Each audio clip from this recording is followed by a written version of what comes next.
Welcome back to Thundersport GB at Brands Hatch on the Indy circuit. It's the Morello Services GP1s, Superstock Thousands and Super Twins. Ian Bachmann, there he is, backers there on the Stock 1000. Alongside him, Alex Heaton, number 111. Alex, who's been getting quicker and quicker over the last few rounds there on the outside. 99 is Michael Robertson. Yes, well done, Michael. But it'll be that man, number 2, Peter Baker, was our earlier race winner, but he looked in unstoppable form, Steve. When you spoke to him afterwards, he's quietly confident now, isn't he? He looks as happy and as comfortable as he did when he won the championship back in 2009, and that's a dangerous Peter Baker. A good start, though, from Ian Bachmann, who is now level on points with Phil Crowe. So, yeah, those of you that just tuned in to the Paul Wishart and Nick Anderson, they're level in Superstock Thousands, and in GP1, Bachmann level with Phil Crowe, who's not here due to a crash yesterday, and he's done some damage to his back, and Greg Lewis was involved in that also. We send them our best regards. Yes, and they'll surely need it to sit out racing, and in some sort of pain is the worst thing for riders, who simply want to be out there. Baker, though, outside of the front row, got up into second for the first time around Paddock Hill Bend. It's a statement of intent, I think, and Ian Bachmann will be determined to hold him off. Round the Indy circuit, the Stock Thousands shouldn't be at too much of a disadvantage, but Peter Suzuki is one special piece of kit, isn't it? Look at it. Round the outside into Druids, it takes something special, that does. Now, these Thousands stock machines, of course, on some circuits you could say that it would be an enormous disadvantage, but around Brands, well, yeah, okay, you're losing out on a bit of power, but it shouldn't make a whole heap of difference around here. Peter Baker's just riding really, really well.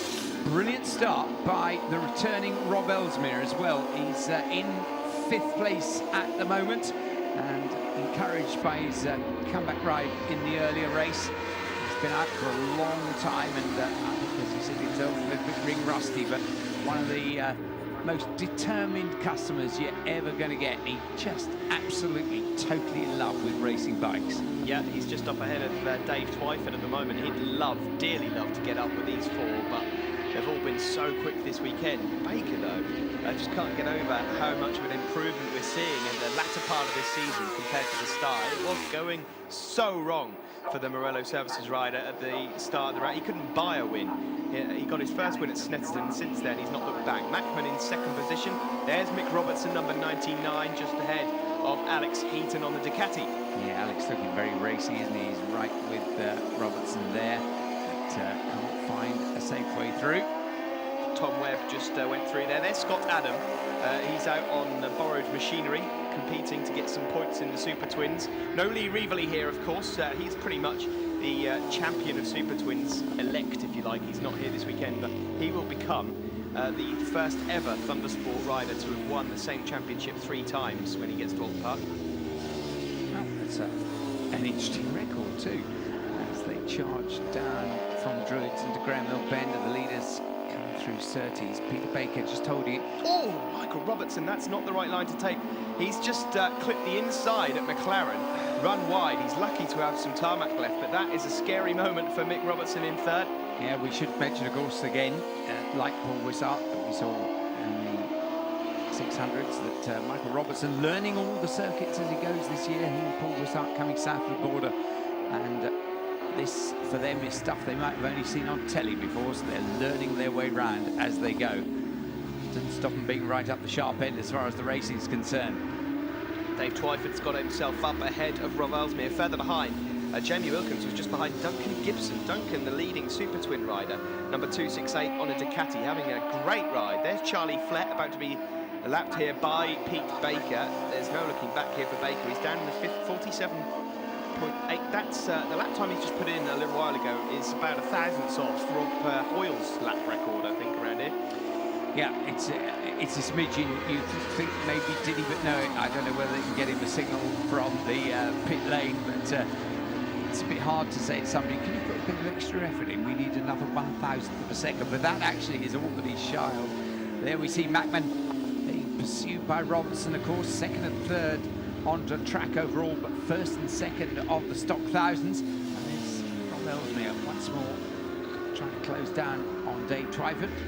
I'm just wondering whether Dave Twyford just took a while to get into this race. He obviously didn't get as good a start as Ellesmere, but he's managed to get past. Baker once more then across the line. Well, I don't think we're going to see a quicker lap from him in this race, but he's still in that kind of country. He's turning on the hot laps and offering absolutely no hope at all to Mackman and Robertson there in second and third place. Yeah, he's got one of those, what you call, frustrating leads. Mackman can see him. He's about a second and a half up the road, but they just cannot catch him. At the same time, if Baker was to make a mistake, there's plenty of people just behind him to pick up the pieces, so he needs to keep himself composed.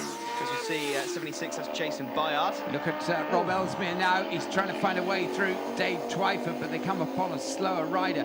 And Rob was just about to go around the outside, and suddenly there wasn't room for 3 bikes, and he has to settle back into line astern as the leaders once more up the hill.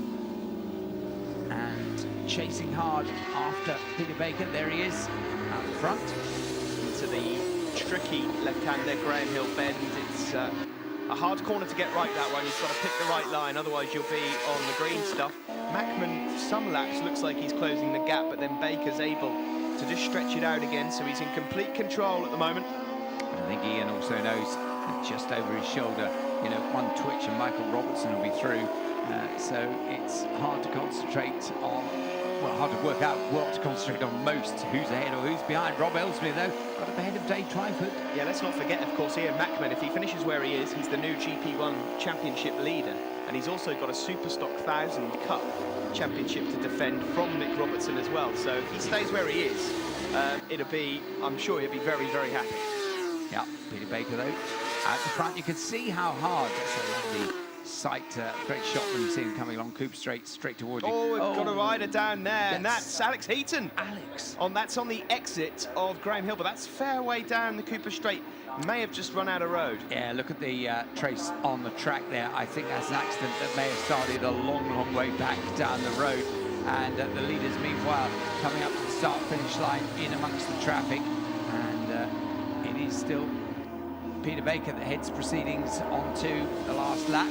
It's a shame for Alex Heaton. Hopefully he's okay. He looks to have maybe an elbow injury there, but hopefully he'll be back ready for Alton. But what can you say about Pete Baker here? He's going to do a double, and it's the first double we've seen for quite some time here from Pete Baker, and he's put himself well back in the championship hunt here. Yes, he's had to work for it. As I was saying, that shot along Cooper Straight, you can really see how hard they work, particularly with the big bikes. It's a very physical ride around the Indy circuit, isn't it? Yeah, no rest at all, and Mick Robertson is trying to sneak up into second position on the last lap. Not quite, but it's going to be Baker that wins it. Fantastic run to the line. Baker, as you say, takes that flag, and look at that. Mackman and Robertson almost side by side, but Mackman just getting the benefit there as they cross the line, and Peter Baker very happy there. The number 2 raises the one finger. Peter Baker, the win. Mackman second, Robertson third. Dave Twyford fourth, eventually getting back ahead of Rob Ellesmere, who was fifth, and Jason Bayard finishing in sixth. There, the result overall. Peter Baker, Ian Mackman, and Michael Robertson. In the standings then, Ian Mackman just 20 points clear now of Phil Crow, and just 30 points back to Michael Robertson in third, and Peter Baker level with him. There we see Ian Mackman, Michael Robertson and Dave Twyford, the 3 leading stock thousands. And Mackman leading those points from Michael Robertson, and Alex Heaton in third, Angelo De Rosa fourth, Jamie Wilkins fifth, and Chris Barnes sixth. And in the Super Twins, Duncan Gibson took win from Stuart Poyser and Scott Adam third. Their standings, Lee Reevely, well, handsome lead still from Scott Adam, Charlie Fett, Les Liney, Lee Powell and Joel Morris. Winner of the Super Twins race, Duncan Gibson. Duncan, have you enjoyed this weekend? Yeah, really been good. We just need more people in it, that's all. Yeah, there's a few people missing, but obviously you got out there ahead of Stuart Poyser and co. Yeah, no, I really enjoyed it, so I'll be back for some more. Anyone to thank at all? Just JHP for doing my bike and Ricky Hackett. That's it, thanks. All right, well done to you, Duncan. We'll move on to Ian Mackman. Ian, Superstock 1000 winner and the new championship leader. How does that sound? Yeah, really good, to be honest. Yeah, obviously it's a shame Phil Crow's obviously injured from yesterday, but get well soon. Good race, really. Obviously Peter got by and started dragging away, and I made my own mistake at Graham Hill, just got a little bit wide there, but no, happy enough. I mean, I came to win the Superstock 1000 series, so that's still my goal kind of thing. Anything else would be a bonus. So. And move on to Peter Baker. 2 great wins. You're a thousandth of a second off the lap record in that last race. Sorry to be the bearer of bad news, but still, good for the championship. Absolutely, I'm quite enjoying coming up here now. I think I'll do it more often.